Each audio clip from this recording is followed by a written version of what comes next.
14 reasons that virtual desktop is a must-have. So if you're still on the fence about whether it is worth purchasing at this point in time, this is probably a great place to finally decide, especially if you are somehow underwhelmed, overwhelmed, or even more confused by the back and forth debates about whether AirLink, Steam Link, or Virtual Desktop provide better wireless streaming quality. When it comes to this, I think you'll find out rather quickly if the streaming quality is good enough for you. I purchased Virtual Desktop a while back when I was often having challenges connecting with AirLink. Basically, I only use Virtual Desktop as a backup option, but at one point, a particular feature caught my attention while using it, and I found myself using it much more frequently. From that point on, as I noticed another feature here and there, I decided to build up a list, which led to this video several months later. In this video, I mainly want to point out the features that pushed me over the edge into using it as my main method to connect to PCVR. As for my setup, I'm currently using a Quest 3 headset that connects to a Wi-Fi 6E router with an Ethernet wired Windows 11 PC and a 3080 GPU.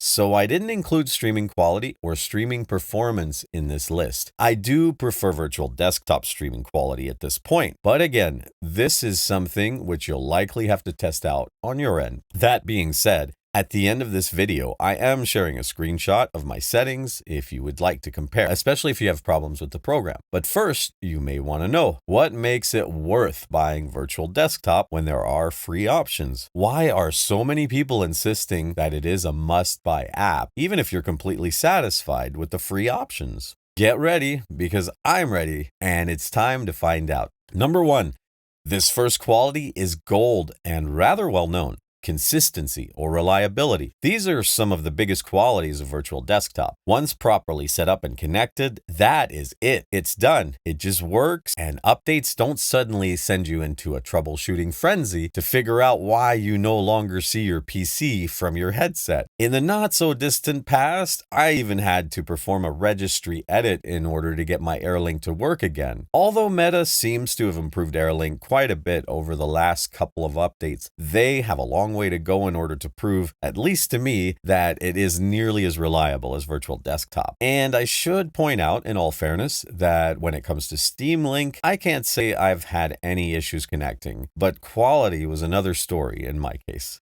Number 2, the second benefit of using Virtual Desktop over AirLink and Steam Link is the fact that you can pair a Bluetooth keyboard and/or mouse to your headset and control your computer through wireless PCVR. This setup also allows you to use a keyboard for games, no matter where you're playing. For this example, I will use Minecraft Bedrock in PCVR mode. As you can see here, I'm placing a sign and I want to indicate that this hole is actually a trash bin. Without Virtual Desktop, I needed to be near my computer in order to type something into it. But in this case, my keyboard is on the coffee table in front of me, and I can just lean over and type out my sign. Yay, Virtual Desktop. Of course, there's always the virtual keyboard for this, but that makes for a clunkier experience having to switch between VR mode and flat mode.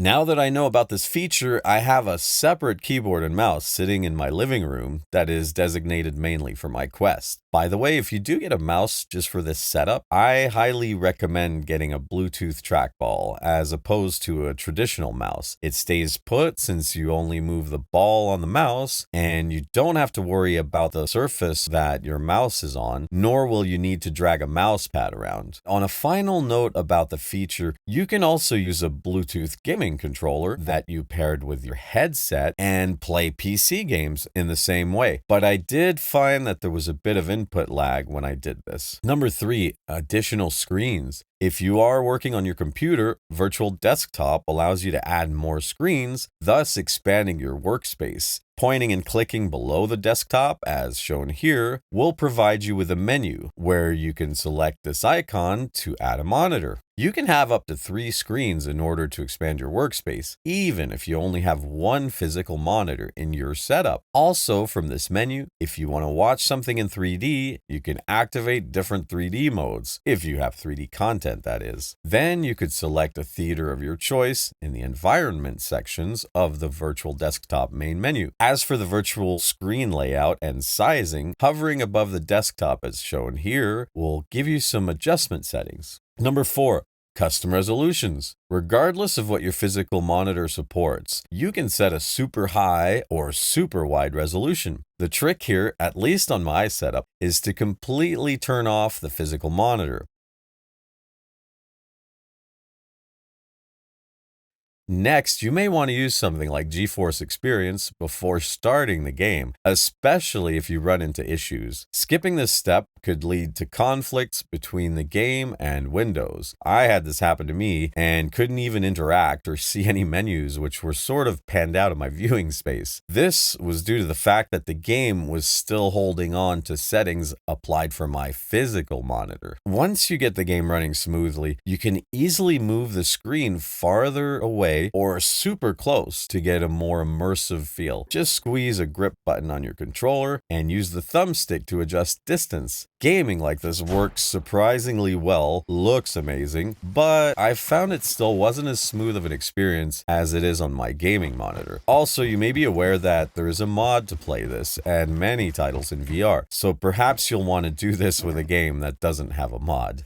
Number 5, gamepad support. In the Virtual Desktop main menu, left menu button on the Quest controller, you can ask Virtual Desktop to treat your Quest controllers as a gamepad. You will probably want to make a note of the message that prompts you to hold down the left menu button in order to get back into the Virtual Desktop menu. I briefly tried this gamepad mode with the Red Dead Redemption 2 example here, and it seems to work reasonably well. There are likely some tweaks that can be applied, and that is out of our scope today, so we can get to the other features. And this next feature is quite simple. Windows behaves the way you would expect it to. Yes, you can actually use this as a productivity tool and work on your computer without running into different glitches or roadblocks. Just as the name indicates, you are using a virtual desktop app and it allows you to control Windows very smoothly, even with the Quest controllers. For example, right-clicking on the desktop just works as expected. All you have to do is press B.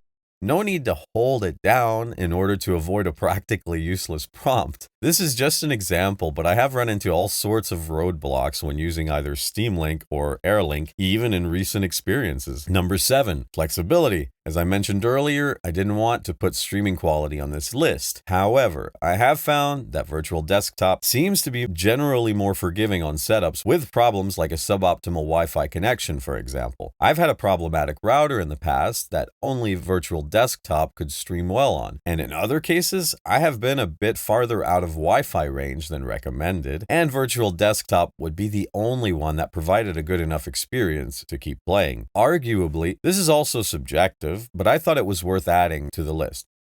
The virtual keyboard. I mentioned it earlier. By far, this is the least frustrating virtual keyboard out of all of them. Actually, it isn't frustrating at all. On the contrary, it stays put below your desktop and never obnoxiously pops up over what you are trying to see or select. It also easily comes up just by pointing and clicking below your desktop and selecting the keyboard icon. But if you do want to move it around, you definitely can do that by pointing at the keyboard and holding the grab button. Also on the keyboard, there is a convenient microphone key to activate voice dictation if you don't feel like typing. Number 9. Another excellent feature that makes life easier, Quest native menus and options in PCVR. Since Virtual Desktop and Steam Link are recognized by your Quest as a third-party application, you can just press the home button to access Quest settings and options, just like you would from any Quest native app. This is great if you need to quickly readjust your play space, for example, or if you want to bring up Meta AI. You can double tap on your home controller. From here, you can issue commands like start recording if you want to record your screen. Conversely, with AirLink or QuestLink, it is more complicated because the home button changes functionalities and no longer gives you access to standalone menus. Number 10, disconnect recovery. I don't know about you, but if I take off my headset during gameplay in PCVR and don't fully exit the game in progress, chances are that I will have an issue if I don't return very quickly. And often the main problem is a black screen to which the only answer is going to the physical computer and force quitting everything. With Virtual Desktop, there are also some issues with certain titles if you remove your headset for too long. But thankfully, I find that if this happens, quitting the Virtual Desktop client and going back in again will almost always allow me to continue playing without even having to quit or restart the game in progress. On to the next feature, number 11, the performance overlay. I know it's a fairly well-known feature, but I still had to mention it because I don't think many people buy the app for that purpose. It is built right into Virtual Desktop and can easily be toggled on or off. Want to know how many frames per second or how much latency you're getting? Just go into the settings to enable the overlay. You can then press down on the thumbstick buttons simultaneously to make it disappear or reappear as needed. I just wish it didn't automatically pop up every time I start a new app, but this is a minor gripe as it is a great tool to help troubleshoot if you run into performance issues. And of course, it's easy to disable in the menu. And moving right along to number 12, Virtual Desktop. Although this arguably works on both QuestLink and Steam Link, I have found it hit or miss, especially when my physical monitor is completely powered down. It also seems to depend on what type of monitor is connected to my computer. The symptom is that of a persistent black screen when I try to view my desktop. This is never a problem when I use Virtual Desktop. I can easily access my Windows desktop even if my monitor is completely turned off and regardless of which monitor is connected. So if you have run into the black screen issue, you might want to try Virtual Desktop. Number 13, unlocking your computer from your headset. With Virtual Desktop, it's not only easy, but super flexible, meaning that you can connect from anywhere over the internet. You can also sign in from a cold boot as long as you make Virtual Desktop start automatically with Windows. The latter is made possible by simply checking the box shown here.